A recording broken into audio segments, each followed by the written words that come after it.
people say, hey, what's going on here? These aren't cowards, these aren't traitors.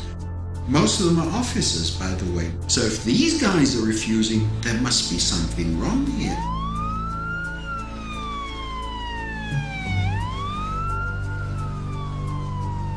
Nobody can argue with what I've seen. I mean, they may not like how I say it, or they may not like all the facts that I convey. It may sound like I'm imbalanced, but the fact is, when you're dealing with oppression, there is no balance.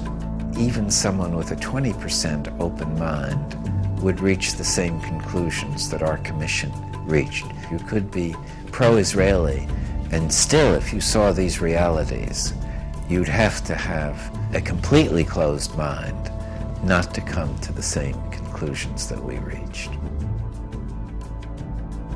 So the violence begins with the occupation. The opposition is resistance to the occupation. Resistance to violence is legitimate in any country in the world. I may disagree with some of the acts of resistance. I think some of the tactics are stupid.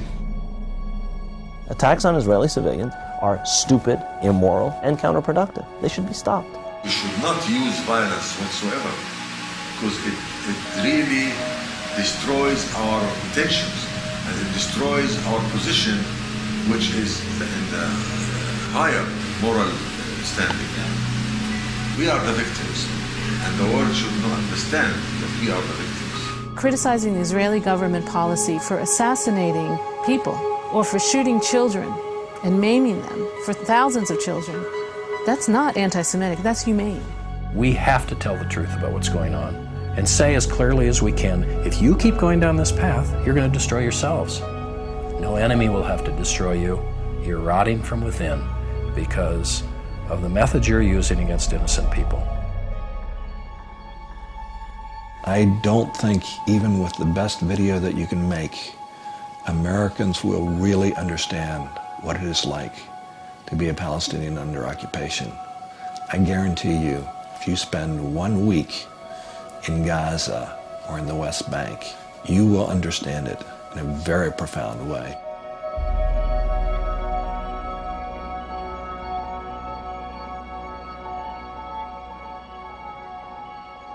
All the wars of independence, you can start, if you want, with the war of independence of the United States.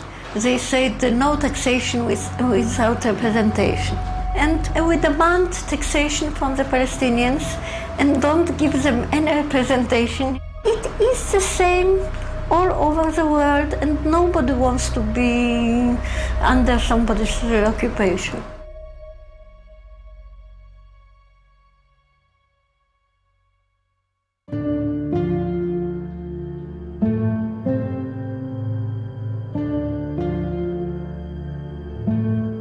As an Israeli, we go to India and to South America to meet the Native American Indians. We're looking for these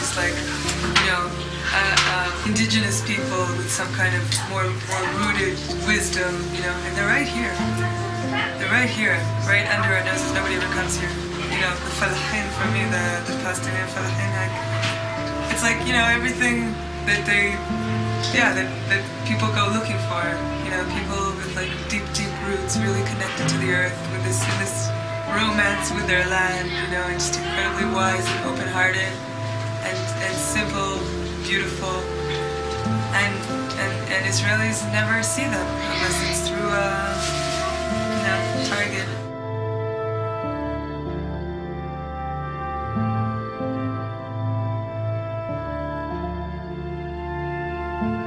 I wish that people knew what was really going on here, and I wish that people could see these people through my eyes. That's what often I'm looking at people and they're so incredibly beautiful, and I'm just thinking, I wish that Israelis could for 1 minute see them through my eyes.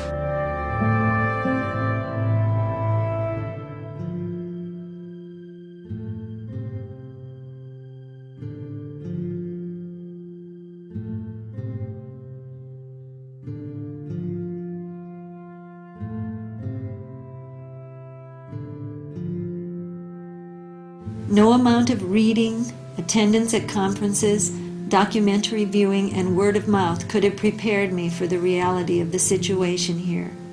You just can't imagine it unless you see it.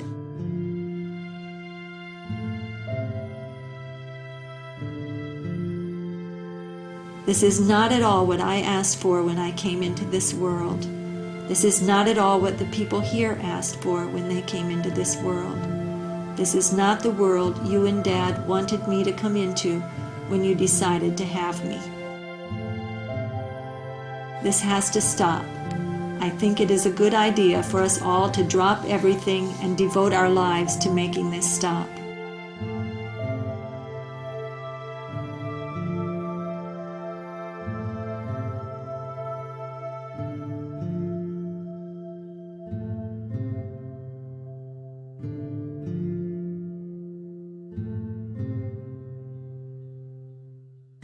The real battle for justice in the Middle East has to be fought and won here in America. This is an American issue because this is an issue of American foreign policy. The Israelis are talking about this, and I think it's time for Americans to realize they're the only ones not talking about it. And it's actually very dangerous for their own interests and for the interest of Israeli Jews here. I mean, we're not going to be tossed in jail. We're not going to be tortured. You know, we're not facing what people in the occupied territories are facing.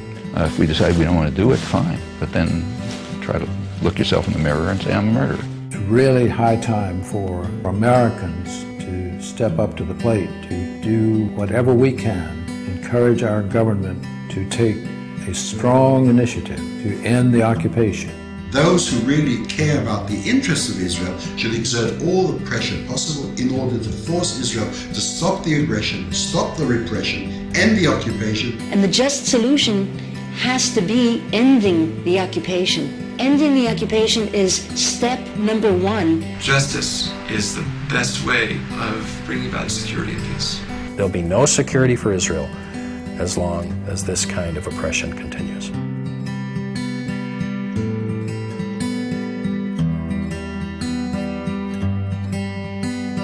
Close my eyes tonight.